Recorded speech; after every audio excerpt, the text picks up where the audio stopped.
Terça-feira, pessoal. Hoje a gente tem português e temos geografia. Na aulinha de português, hoje a gente vai fazer uma revisãozinha sobre o uso da vírgula que nós fizemos semana passada.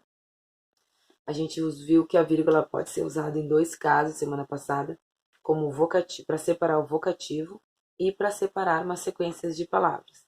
A gente viu isso através de uma leitura e uma interpretação de um texto. Vocês lembram que a gente viu um texto que falava sobre um peixinho, que era, deixa eu lembrar o nome do texto que eu não lembro aqui. Era a velha história. Era a história de um pescador que tinha tirado um peixinho da água, né? E tinha ficado com ele como se ele fosse humano. Lembra dessa história? E nesse texto falava um pouquinho sobre o uso da vírgula. E a gente viu que a vírgula, na semana passada, que a vírgula pode ser usada de duas maneiras. Tem outras maneiras, mas a gente viu duas. Ela pode ser usada para separar o vocativo, que a Pro explicou para vocês que o vocativo é o chamamento, é como se a gente estivesse chamando alguém na frase, né? Chamando o sujeito da frase, de quem a gente está falando. E no exemplo que a gente fez na aula passada, foi uma frase que falava com o nome da Maria, lembram também disso? Que a frase era uma vez um homem que estava pescando, Maria.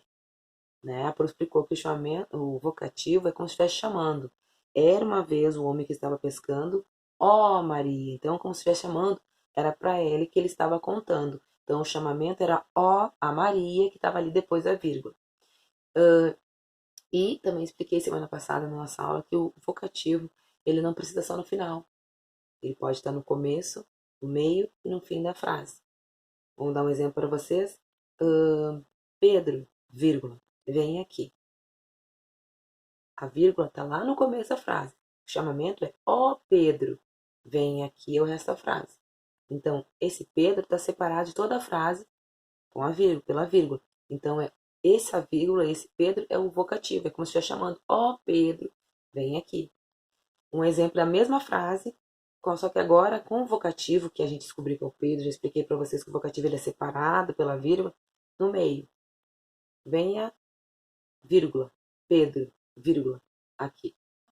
Venha, ó Pedro, aqui. Então, o vocativo, quem eu estou chamando, que está no meio das vírgulas, está no meio da frase. E ele pode estar no final. Vem aqui, vírgula, Pedro. Está lá no finalzinho também.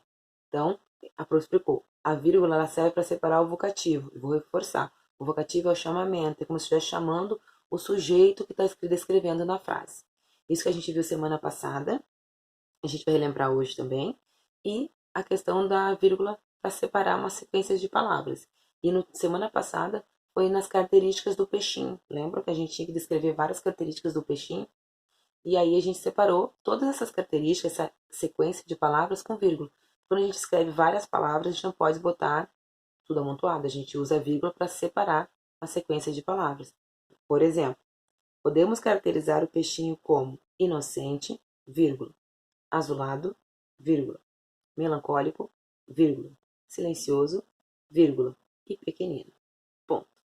Então a gente separou todas as características do peixinho, todas as sequências de palavras, usando vírgulas.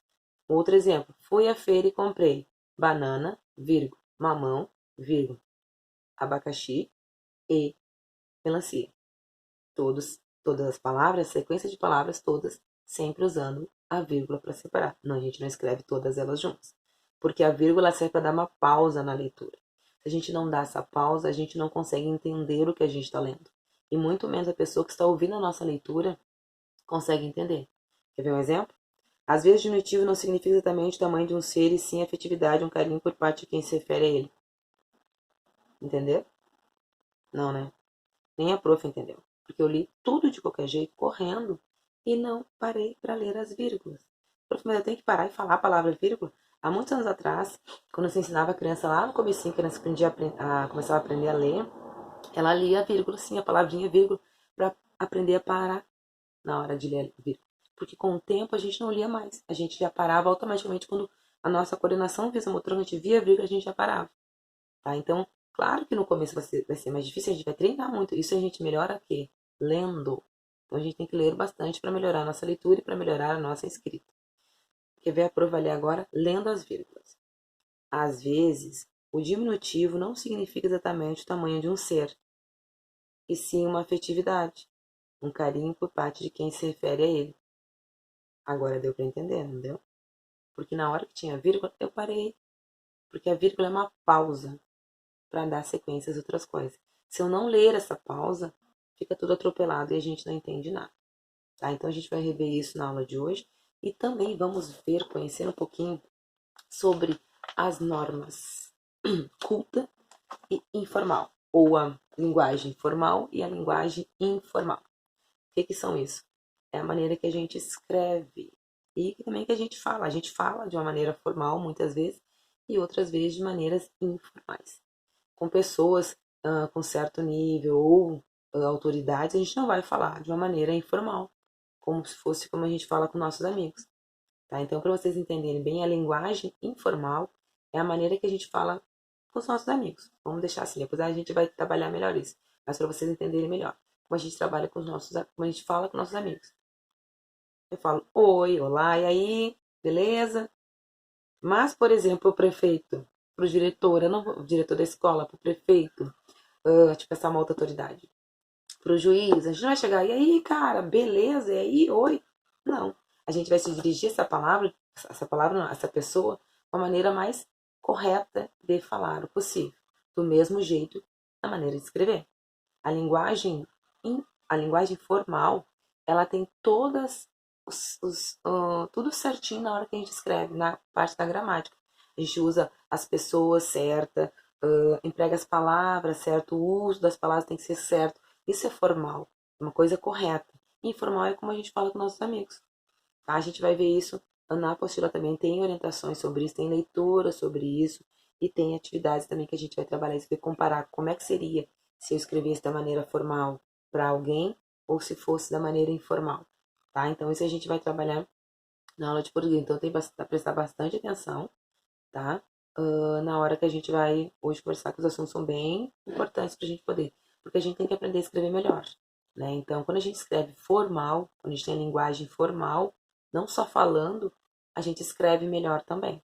Não que a gente não possa, claro, com um amigo eu vou falar informal, eu tenho uma intimidade maior com ele. Eu não preciso falar, nem a gente fala com o português totalmente correto, mas seria o certo, tá? Mas quando a gente fala com determinadas pessoas, a gente vai ter que escrever corretamente.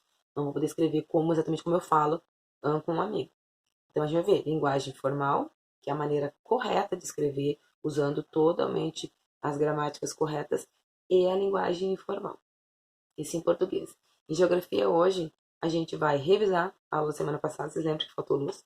Eu vou ler com vocês os textos e a gente vai fazer uns exercícios de fixação com base naqueles textos que a prova vai ler, que vocês só leram aquele dia que faltou luz, que é um pouquinho sobre os povos diferentes, com culturas diferentes, e a gente tem umas atividades na apostila para fazer referente a esses textos que não deu pra gente ler semana passada, certo? E era isso. Beijos. Quarta-feira vocês têm prova de ciências. Dica: estudem bem as transformações físicas da matéria, olhem bem aqueles desenhos, tem lá os textinhos que tem lá sobre as transformações físicas da matéria, os conceitos de luz, lembra as experiências que a gente fez também, que tem, através da experiência a gente consegue passar, que vocês aprenderam. Tinha uma imagem, acho, de um pombo, não tinha? Nossa apostila dos ciências. Deem uma olhada bem na apostila de ciência, a prova está basicamente tudo que está na nossa apostila está na prova de vocês. Então, se vocês estudarem bem o que tem lá, ó, é 10. Beijos.